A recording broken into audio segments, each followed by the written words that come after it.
Falando sobre esses terremotos que atingiram a Venezuela, a gente vai conversar agora com o Jorge Sandi, que ele é professor do Instituto de Astronomia, Geofísica e Ciências Atmosféricas da USP. Muito bom dia, professor. Boa tarde. Boa tarde. Por favor, explica para a gente, né?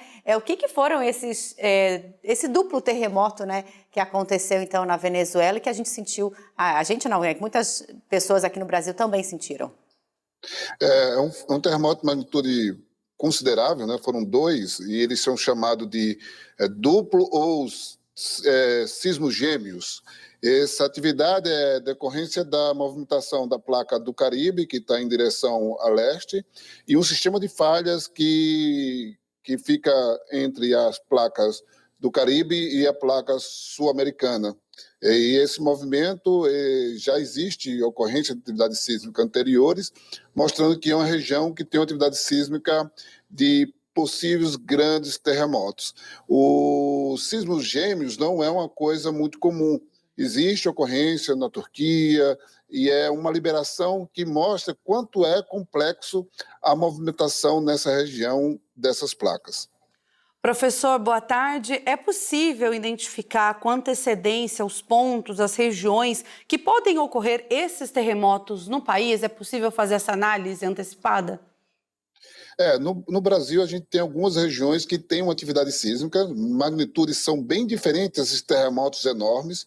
A gente tem regiões no Nordeste, João Câmara, Pacajus, existe uma região sísmica no Nordeste, existe uma região sísmica aí no lineamento que a gente chama lineamento transbrasiliano, que corta todo o centro do Brasil. São sismos de magnitude 5, não são sismos enormes. A gente tem região sudeste, na costa, tremores também de magnitude. O maior evento sísmico que a gente relata no Brasil aconteceu em Porto do Gaúcho, Serra do Tombador, em Mato Grosso, de 6,2. Na costa sudeste, a gente também tem tremor de 6,1.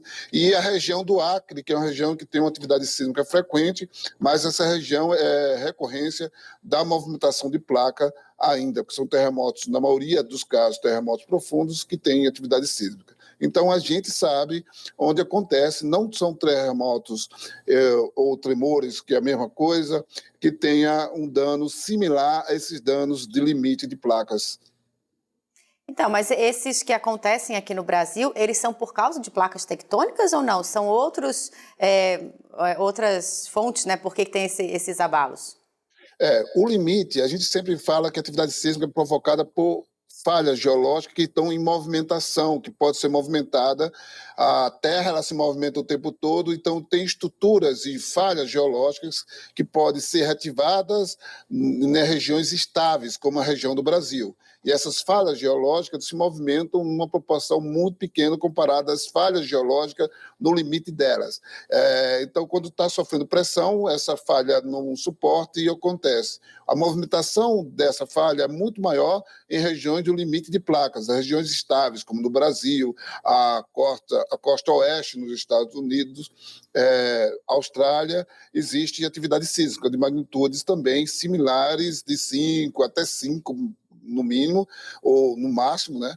E às vezes tem tremores maiores, como já aconteceu em 1882, no centro da costa dos Estados Unidos, um terremoto de magnitude 8,1.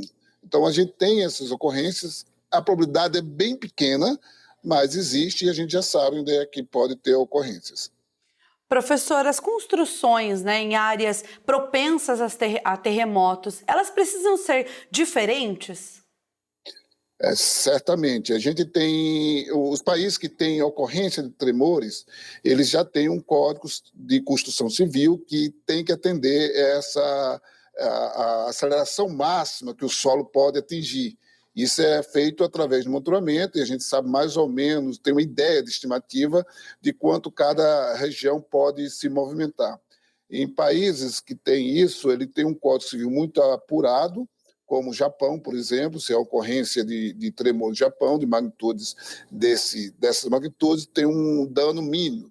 Isso foi porque a gente não tem condições de prevê uma atividade sísmica, então partiu para a questão da mitigação, que é a mitigação, ou seja, proteger a atividade sísmica para não ocorrer danos maiores. E essas regiões são necessárias obedecer o Código Civil de Atividade Sísmica. No Brasil, toda a Constituição brasileira é muito bem atendida, não existe pânico para tanto, e todos atendem às necessidades. Então, as ocorrências que ocorreu agora, que os estados sentiram o efeito do terremoto, devido a ele ser tão grande e chegar nos andares, nos prédios, principalmente, desses grandes centros, todos os prédios eles têm que atender o Código Civil já preparado para também o caso de ocorrência de um terremoto dessa magnitude. Então, se ele atende todo o Código Civil, não vai ter danos consideráveis a acontecer no Brasil com esse terremoto nessa distância. Jorge, a gente viu, né? A gente até mostrou alguns vídeos que as pessoas acabaram saindo de casa, né? Dos prédios, indo para a rua. Essa é a melhor recomendação em caso de tremores, realmente? É uma forma mais adequada, porque no Brasil a gente sente uma tontura, e quando vê que não, aí o terremoto acabou. Mas é importante ter esse treinamento de evacuação do prédio, para ver se o prédio também, como já fez algumas regiões, teve algum dano ou não, para depois voltar ao prédio e fazer voltar à moradia normal. A ocorrências disso o melhor procedimento é a evacuação do prédio em qualquer atividade sísmica pela escada, geralmente em prédios que estão alturas são enormes, faz com que você seja mais confortável e mais seguro estar fora do seu prédio, né? Professor, muito obrigado, viu, pela participação aqui com a gente no TJ Aparecido, nos ajudando a entender um pouco mais sobre tudo isso que está acontecendo. Obrigado, uma boa tarde. Uma boa tarde, Rayane e Letícia. Até mais. Boa tarde, obrigada.